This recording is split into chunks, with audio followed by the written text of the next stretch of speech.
Howdy hombres, my name's L.A.zy and welcome you all back to Hate Plus. In the previous episode we found out a little bit of the security officer's diaries, and apparently politics and security officers don't get well along with each other. We uncovered even more articles, and apparently there's quite a bit about Hyun-Ae here, the Pale Bride. If you remember, in the previous main story, analog hate story, Hyun-Ae was actually nicknamed the Pale Bride. Well, according to the articles we read in the previous expansion, apparently the Pale Bride did not have the greatest of times. So let's see what this sadly entails us. Better get my throat ready for this one. I have no idea what it means. It's translated as the Pale Bride instead of Sick Daughter, for consistency's sake. The ship sailed and gained that one right a long time ago. My apologies to Miss Cola.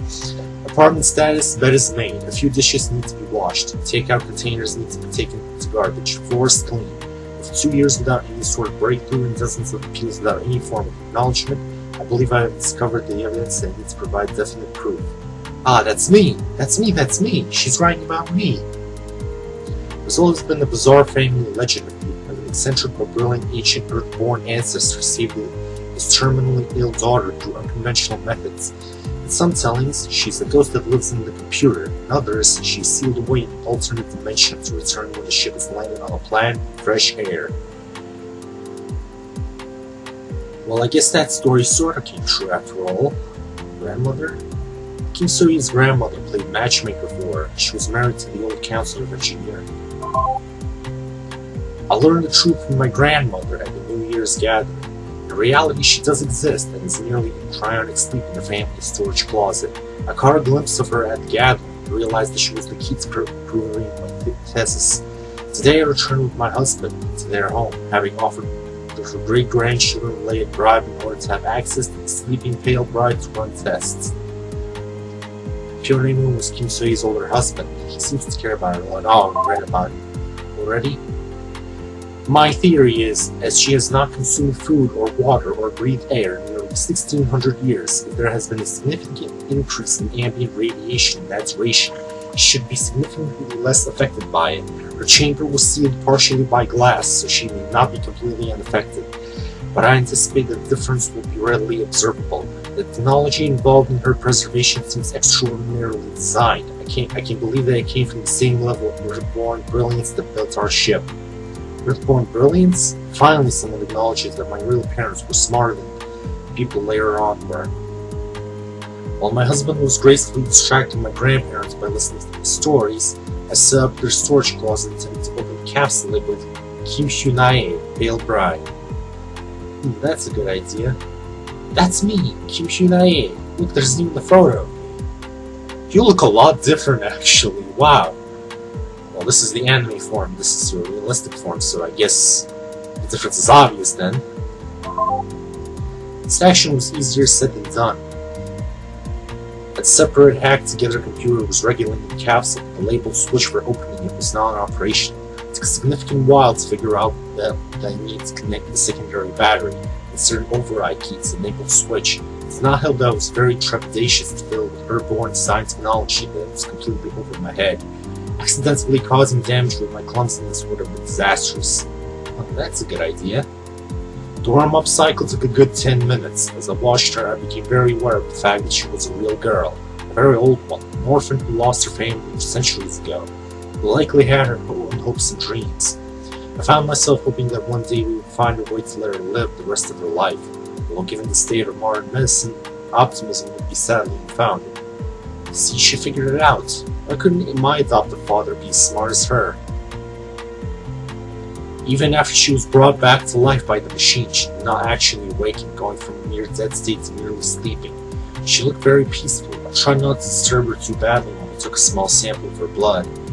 Still, she started to open her eyes, mumbling quietly. Hey, I did? Who are you? She asked. Go back to sleep, little one, I said, touching her face gently. It's not time to wake up yet. Alright, she murmured as she closed her eyes again. I don't remember this at all. I suddenly felt guilty and quickly put her back into the freeze where she belonged. It's justifiable, of course. She remains unharmed and will continue to rest peacefully. I doubt she will think of it as anything more than a brief dream. But regardless of any discomfort I cause that poor child, proving my hypothesis may be necessary for ensuring that society thrives into the future she might awaken. It was for a good cause, so I don't mind. Afterwards, I rescued my brave husband and let my grandparents pester me about our family plans instead. I didn't mind talking to them to discuss things more freely than the usual tone of large family gatherings. I was very alarmed to discover just how badly the main branch had been doing over the past couple of years. Losing counselorship and therefore ability status has had a great impact on everyone, not just me, though I still feel my situation is worse. Hopefully, however, that situation will only be temporary. If the data received from analyzing the pale bride's blood sample supports my theory, and I'm confident it will, should give it enough strength that it will be taken seriously again. Things may not improve in the short term, but they will eventually. In this, I have confidence. She says that, but in the end, the future refused to improve. Moving in, suicide note, Hyun-Ae interrogation, will be his bride. Let's read one by one. Room status, I give up. I quit. The act of cleaning is a futile gesture against the human-generated form of entropy. Entropy invariably wins in the end. My attempts to make order out of chaos have been futile. I give up. Oh, that's bad. Moving in has been completed. Neither was a very long process. We only have 2 rooms now, and they're not very big. I wish I had moved in with my parents instead. If only we had swallowed our pride sooner, but instead my sister beat me to it. So now I'm stuck living with my in-laws in their garishly decorated home. I do not wish to mention it to my husband because I appreciate the economic circumstances that necessitate our move and do not wish to seem ungrateful for the support they are providing by renting us the space. But I do not like my in-laws at all. My mother, my father-in-law are old enough to be my grandparents, which is fine. However, I find them not to be friendly. They're not rude, they simply do not speak to me, ever. My brother-in-law seems friendly and very spirited, but to me he never says anything and immediately excuses himself from any conversation I attempt to start. Harsh. I believe they are afraid of me. I don't understand why. I wish I knew what it was that I have done to inspire such feelings in them. I find it very hurtful to be surrounded by people but have them willfully ignore me for reasons unknown. I stay in the bedroom as much as possible as a result. We have a computer screen next to our bed anyway, so it is sufficient for me to work from. If I bury myself in work, I can ignore those feelings. Why would people be afraid to talk to her? I don't understand. Thankfully, work continues at a good pace again. It took much longer than anticipated, but I was finally able to use my old professor's equipment at L.A.zy University to perform tests on pale bride's blood. The results are unsurprising and the proof is unequivocal. Ambient radiation in L.A.zy truly is much higher than the standard baseline. Current levels are not normal, and with minimal massaging of the data, a linear direct correlation with birth rates and ambient radiation extrapolated from current levels of the pale bride's blood can be demonstrated. There is no doubt our society is being killed slowly by infertility caused by increased radiation levels. When my report is complete, I will certainly be able to present it, and I have no doubt it will be taken seriously. I merely have to get through this, finish all this work, and finally I will be able to get my life back on track. Okay, let's see what the suicide note says. To my big sister, I will always love you more than anything. Sorry about the trouble. Hope your life gets better with the useless parts of it cut out. You deserve to be happy. Love, Hyun-Ae. Oh jeez, no. Hyun was Hyun-Ae's little sister. She was from Hyun family originally. I guess the relationship seems kind of unusual. Oh boy, that is kind of sad. Oh, Hyun-Ae. From my internal logs, 7:20 p.m. in the Hyo household during our daily meeting. Seo-young, we got a serious problem, I said immediately after appearing on our living room computer screen. Has the situation with the council gotten worse? She asked. Yes, obviously, I said as if she couldn't tell. The very first meeting of the council after the election, suddenly, Chief Counsel Ryo has dropped any pretense of civility. He ran through a budget change that would cut security's budget in half to give to the electoral monitors instead, immediately. It's the first meeting. Wait, you can't be serious, she said, shocked. That's impossible. We're already short-staffed as it is. We can't afford that. Wow, even more hostile than it was before? Well, yeah, and it turns out the scary veto isn't much good with one man when one man has the power to both propose legislation and also override the veto. I said. At the moment, I felt overwhelmed by ire. I could barely even get in anything. Okay, they talk over me. The Council of the Movement will literally fucking talk over me. The Council of Security, the whole time. Guess she must have felt powerless, huh? Of all the audacious, she said, looking as angry to hear as I was to say. Can't believe they do that to you. To you!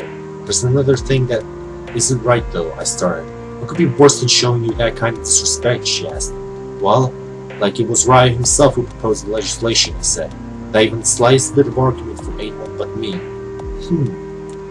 I don't understand, she said. I felt disappointed. Should have been able to catch what was weird about that immediately. Because when it comes to proposing legislation, it's just the Council of Candidacy, right? That should be under the preview of the Council of State, I said. So he has him on his side, she said. That isn't unusual. Political alliances aren't weird. Certainly there's been legislation proposed by other councils as a proxy for him before. But like now he's not even putting up a facade. What's weird is that apparently the entire council is literally eating out of his hand. And they're letting him even overly be responsible for proposing legislation, I said. Really? I assumed that he'd been responsible for proposing legislation before, she said, still looking confused. Sure, the Unity Act, but that was something that was directly about him, I said. Certain that was the only piece of legislation he proposed himself rather than getting one of the few councillors to do it. I ran a check through every single set of minutes of the new council to be sure. Certain enough for every act, the amendment had been proposed by someone else. Really? She said, looking puzzled. Are you sure?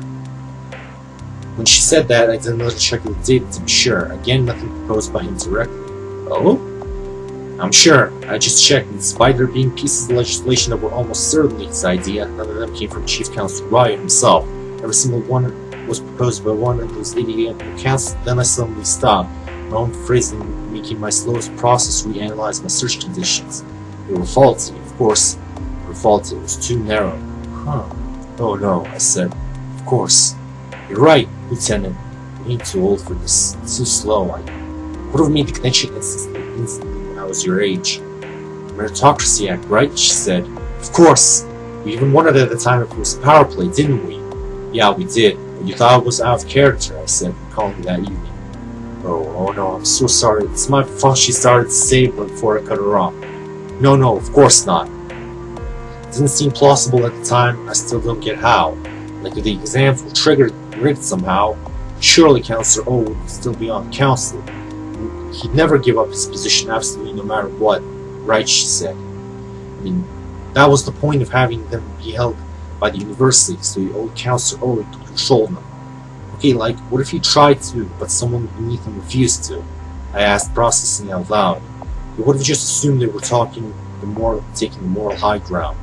Oh, and of course he wouldn't have said anything. He was a stupid man, but hardly stupid enough to raise an indignation about failing to fix exams. He said, Serial nodding. Doesn't matter though, it's just a theory. It's not like we can act on that. Can't prove anything, I said. Well, maybe, she said quietly, looking away. Maybe what? I asked.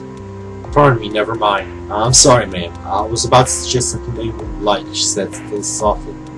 Lieutenant, tell me, that's an order. Let's at least hear it. I said. Well, we could go through the logs of everyone at the university to see if anything incriminating comes up, she said quietly. We could not! Reading through private documents of nobles? I said, shocked. That's absolutely impossible. Well, actually, you do have the root password, she said. She was clearly ashamed by the suggestion, but still going through with it. She was right, though. It's illegal. That's a line too far, Miss Hale, I said sternly. I know, but what else can we do? We already know for sure that Ryan doesn't care about the law, she said. Oh, I guess even back then she didn't do that. After a day where it had become clear that my political power had been reduced to nothing, it's hard to argue with that. I recall the last time something this drastic happened, like, that was definitely not resolved through legal means. It still made me deeply uncomfortable. Okay, you're right. We'll at least look through them, I said. If we find anything incriminating Council Ryu, at least we'll know. I don't know what we'll do from there, but at least we'll know. Very well, she said, nodding. Huh.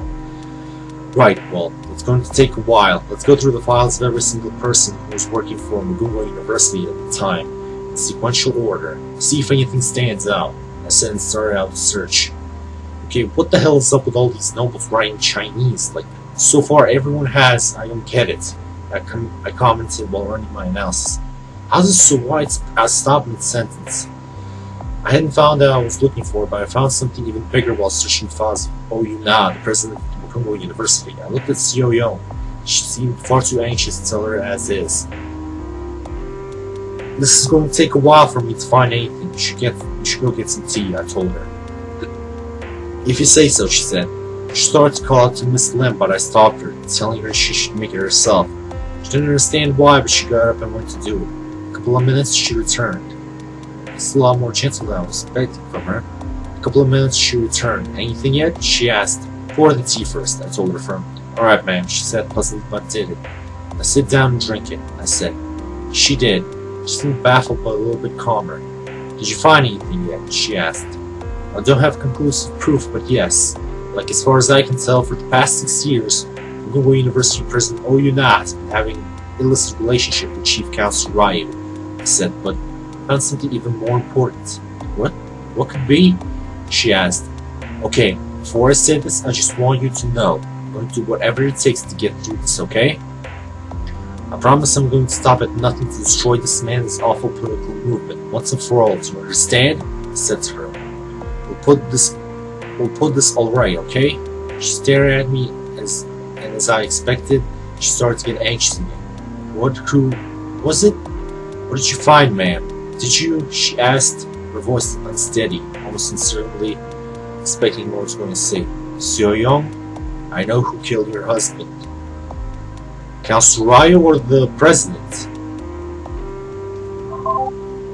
Doesn't say in the end. That's not what I wanted. God damn it.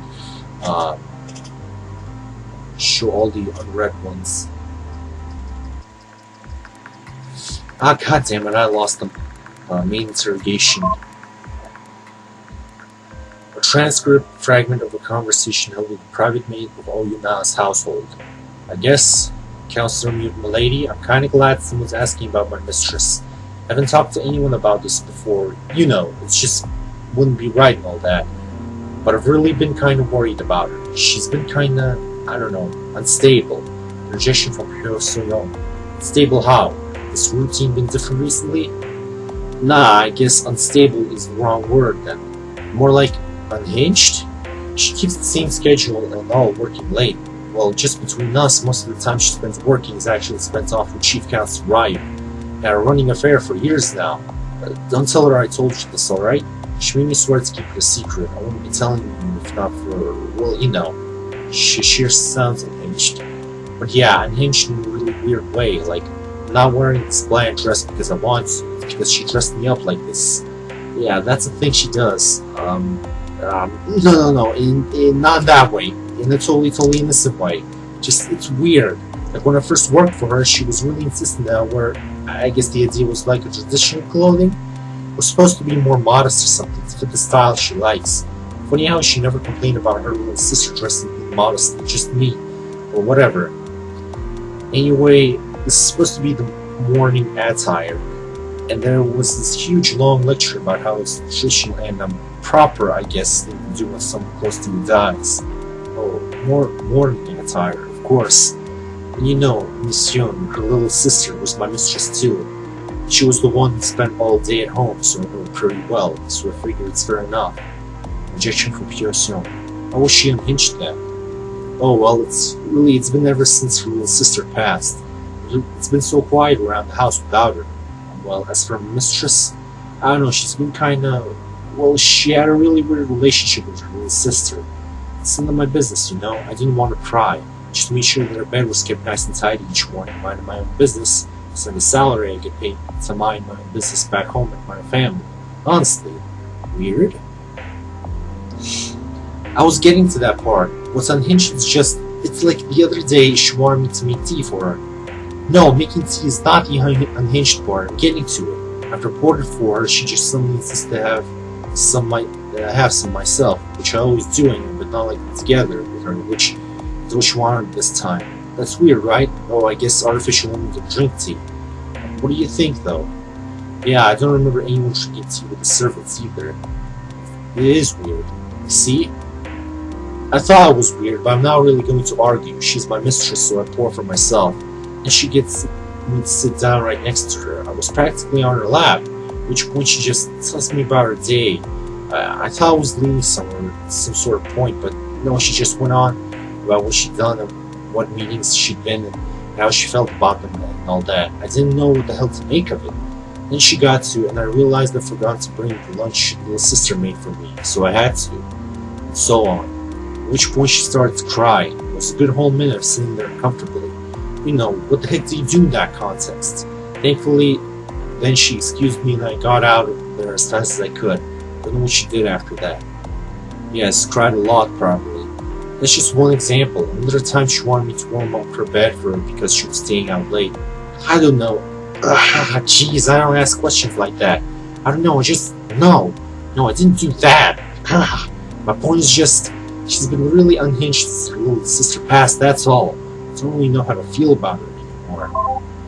Neither do I, but I guess passing of someone's relative is just not something to take lightly. I'll be his bride. Striking back size betrayal, everything will be alright. Politics meets strange profile. Dear little sister, I miss you. I spent the night with Ryo again. I know you never liked me doing that, but I would have rather have spent the night with you instead of if I could have. That's perfectly honest. I miss you deeply. Now I just feel bad. When I said I dreamed of being absolved of my responsibilities, I didn't mean you. I didn't mean like what you did. I would have taken care of you. I always would have taken care of you no matter what. You're my little sister. It's every other responsibility that wears me down. It's the fate of the moon was sitting on my shoulders that I just can't bear. The tedium of keeping up appearances for the sake of people who don't understand. Damn that awful reactionary, scary AI mute. Her seal to protect the establishment will cause the downfall of what she thinks she's protecting. And I'm just tired. I'm so tired. Last night, I slipped. I screwed up. Even monkeys fall from trees, I suppose. I was just so desperately starved for contact. Ryu was there for me and didn't have the willpower to turn him down this time. It just felt like this time I didn't want to be the one in control. I wanted to let him do whatever he pleased and let him do the worrying. As for worrying, I'm just so tired of it. I'm just so tired. So this time when he started to kiss me, when his hands started to wander, I didn't resist. I understand that feeling. I just sat there on his lap as he undressed me, murmuring enough every so often to encourage him. I won't lie, feeling his strong hands on my naked body, his clumsy ropes of my chest felt so good. It's not even the physical sensation, it's just the feeling of being wanted, the feeling of being appreciated. For me, to just sit there and be exposed, to not defend myself, to be desired instead of misunderstood. It felt perfect. All I had to worry about was him, and it was perfect. Yeah, it's a nice feeling, but the sex itself, after 6 years of anticipation, was clumsy and inept. I had to fake my own orgasm and discreetly got myself awful and knelt in front of him. Still clumsy as it was, to have him inside me was everything I dreamed it would be. I would even go so far as to say that it made me feel like a proper woman. In that moment, I was able to forget about everything. I was able to live in a world that had nothing but him in it. That made me feel the closest thing to good inside since you left. With that, I lost the power I held over him by him believing me to be a virgin, and I don't know how much longer and how I'll be valuable in his eyes. It will almost certainly be mere months before the novelty of being able to have sex with me wears off and I become used goods to him. But to be perfectly honest, I actually felt a little bit relieved to have given that up. To know what it felt like to be truly powerless in his arms and finally fell asleep that night. In the morning we discussed it and agreed that since now we had discovered our relationship anyway, there was no point in things remaining a secret. He promised to announce me publicly as his fiancé today. In fact, that announcement is what I'm waiting on right now.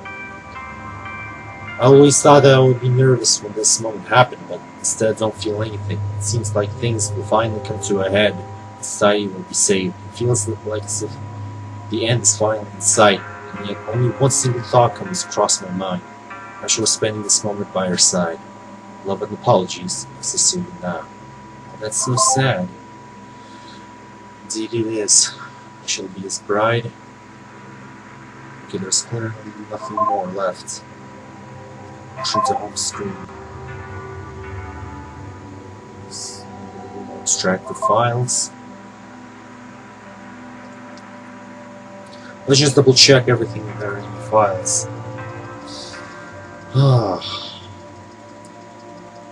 I still don't know how much longer is this gonna be.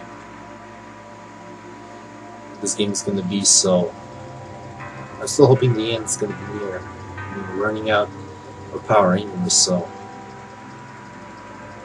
Okay, there are only 3 articles left.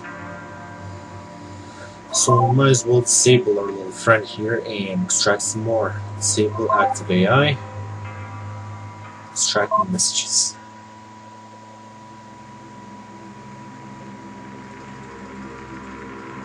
Okay, let's see.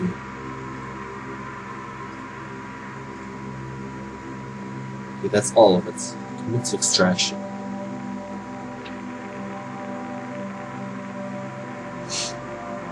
Striking back to L.A.zy's trail.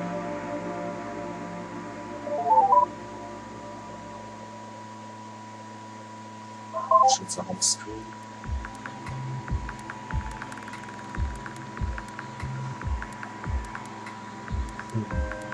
I don't know if we should read anything now or maybe wait until the next episode.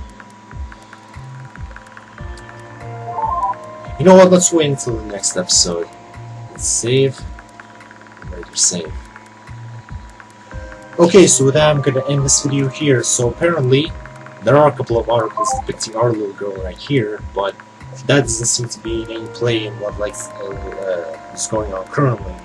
Apparently, judging from that article, her blood was used for something, but what exactly, I don't know.